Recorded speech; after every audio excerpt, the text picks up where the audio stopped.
This is the first session of recording the book King, Warrior, Magician, Lover. I'm doing this as a precursor to a podcast that I'm developing on the role of the divine masculine in the modern world. We hear a lot about the divine feminine emerging, and we hear a lot about toxic masculinity, but what we don't hear a lot about is appropriate application and access to the archetypes of the divine masculine. And so I want to start by providing an overview and detailed reading of the book King, Warrior, Magician, Lover, because it covers those archetypes in quite a lot of detail. It begins by introducing us to the crisis in male initiation in modern society and some of its impacts. Then it goes into a model that includes a description of archetypes of boy psychology. There are 4 of them that revolve around the king, or in this case, the divine child, the warrior, or in the immature position, the hero, the magician, which is reflected in the precocious child, and then the lover, which is embodied in the Oedipal child, in the immature. From there, it goes into describing each of the mature masculine archetypes in their fullness, and then also a passive and active shadow aspect of the 4 different archetypes. So I'm going to start by reading the introduction. This book is written by 2 men, one by the name of Robert Moore, the other by Douglas Gillette. They published this back in 1990, and it begins with an introduction to the status of men in modern society. So, let's get into it. During Bill Moyer's recent interview with the poet Robert Bly, A Gathering of Men, a young man asked the question, "Where are the initiated men of power today?" We have written this book in order to answer this question, which is on the minds of both men and women. In the late 20th century, we face a crisis in masculine identity of vast proportions. I think it's gotten even worse in the early 21st century, where we are today. Increasingly, observers of the contemporary scene, sociologists, anthropologists, and deep and depth psychologists are discovering the devastating dimensions of this phenomenon, which affects each of us personally as much as it affects our society as a whole.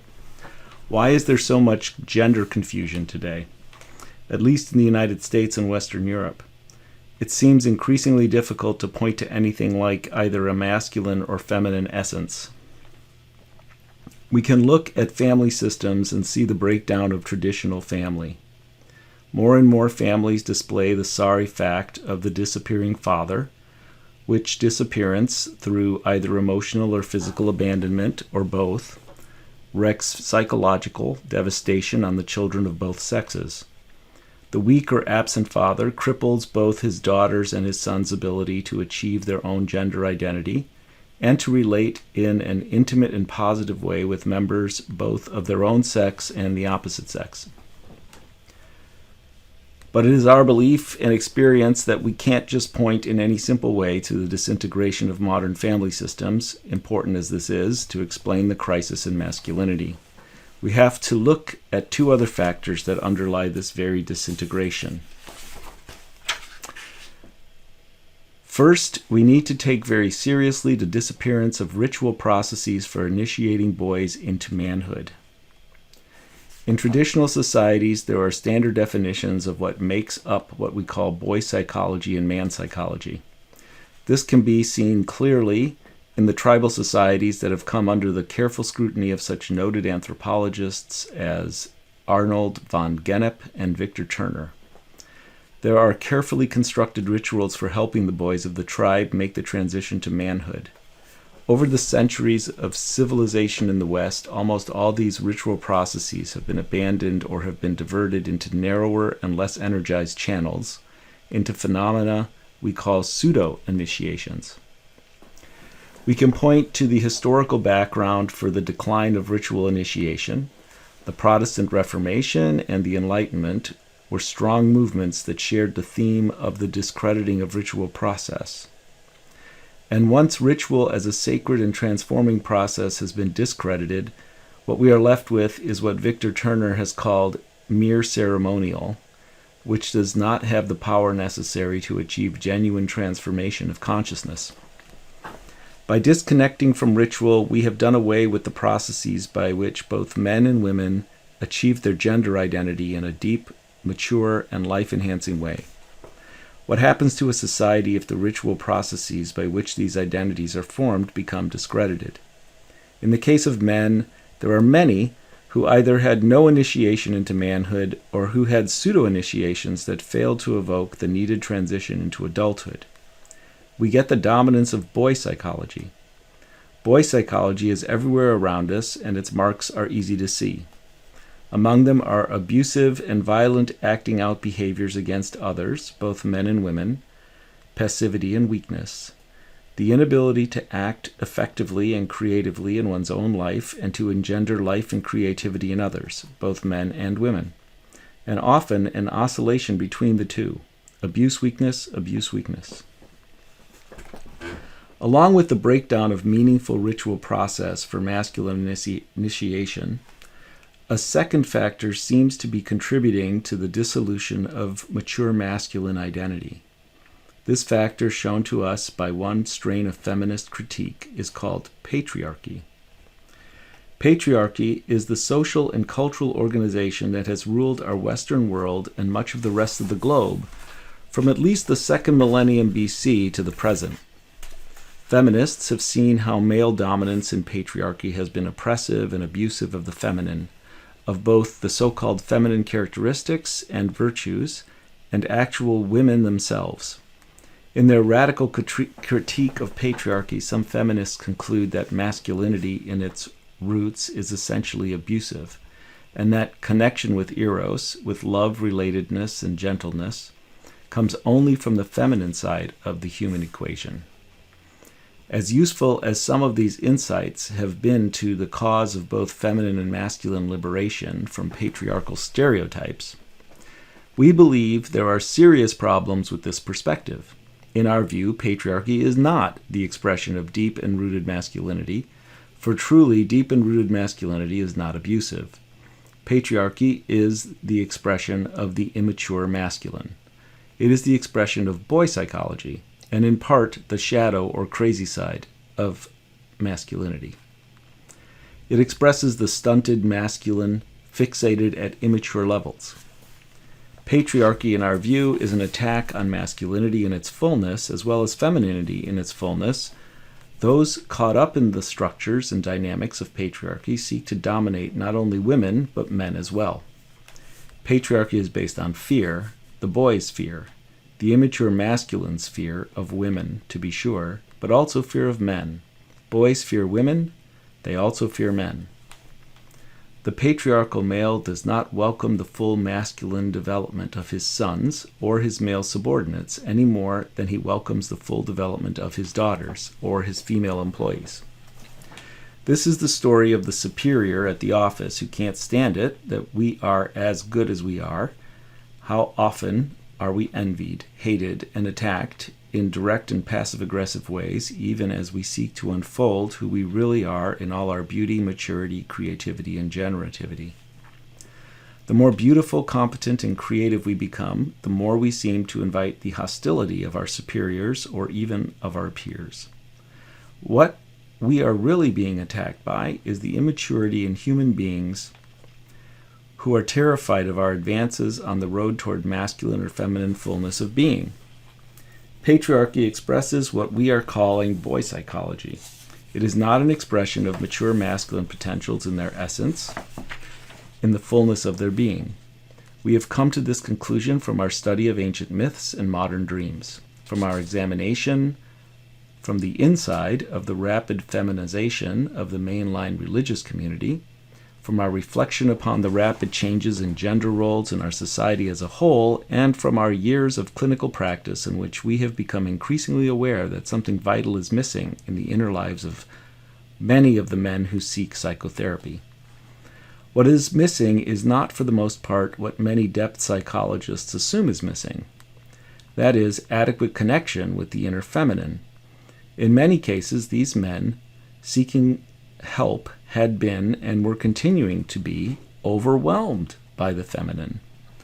What they were missing was an adequate connection to the deep and instinctual masculine energies, the potentials of mature masculinity. They were being blocked from connection to these potentials by patriarchy itself and by the feminist critique upon what little masculinity they could still hold onto for themselves. And they were being blocked by the lack in their lives of any meaningful and transformative initiatory process by which they could have achieved a sense of manhood. We found, as these men sought out their own experience of masculine structures through meditation, prayer, and what Jungians call active imagination, that as they got more and more in touch with their inner archetypes of mature masculinity, they were increasingly able to let go of their patriarchal self and other wounding thought, feeling, and behavior patterns, and become more genuinely strong, centered, and generative toward themselves and others, both men and women. In the present crisis in masculinity, we do not need, as some feminists are saying, less masculine power. We need more. But we need more of the mature masculine. We need more man psychology. We need to develop a sense of calmness about masculine power so we don't have to act out dominating, disempowering behavior toward others. There is too much slandering and wounding of both the masculine and the feminine in patriarchy, as well as in the feminist reaction against patriarchy. The feminist critique, when it is not wise enough, actually further wounds an already besieged authentic masculinity. It may be that, in truth, there never has been a time yet in human history when mature masculinity, or mature femininity, was really in ascendancy. We can't be sure of that. What we can be sure of is that mature masculinity is not in the ascendant today. We need to learn to love and be loved by the mature masculine. We need to learn to celebrate authentic masculine power and potency, not only for the sake of our personal well-being as men and for our relationships with others, but also because the crisis in mature masculinity feeds into the global crisis of survival we face as a species. Our dangerous and unstable world urgently needs mature men and mature women if our race is going to go on at all into the future. Because there is little or no ritual process in our society capable of boosting us from boy psychology into man psychology, we must each go on our own, with each other's help and support, to the deep sources of masculine energy potentials that lie within us all. We must find a way of connecting with these sources of empowerment. This book, we hope, will contribute to our successful accomplishment of this vital task.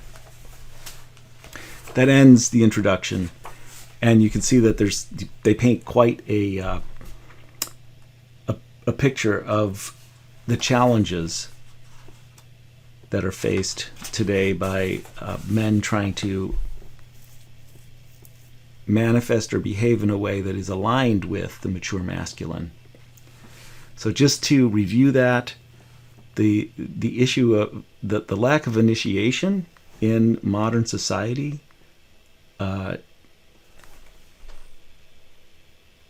has significant implications and is attributable to a lack of effective ritual initiatory processes, lack of sacred space, a lack of mature men who can bring along the boys into a sense of maturity inside our own society.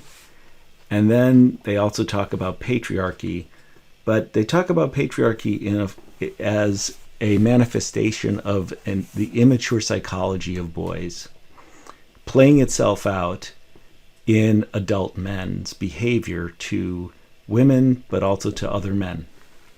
And we'll get into a lot of that as we go through this. There's that aspect of patriarchy is connected in their model to the shadow side of the mature masculine archetypes, essentially being possessed, people's behavior being possessed by those the shadow side of the archetypes. And then also to the lack of transition from boy psychology to man psychology. So thanks for listening. Next time I'll get into chapter 1.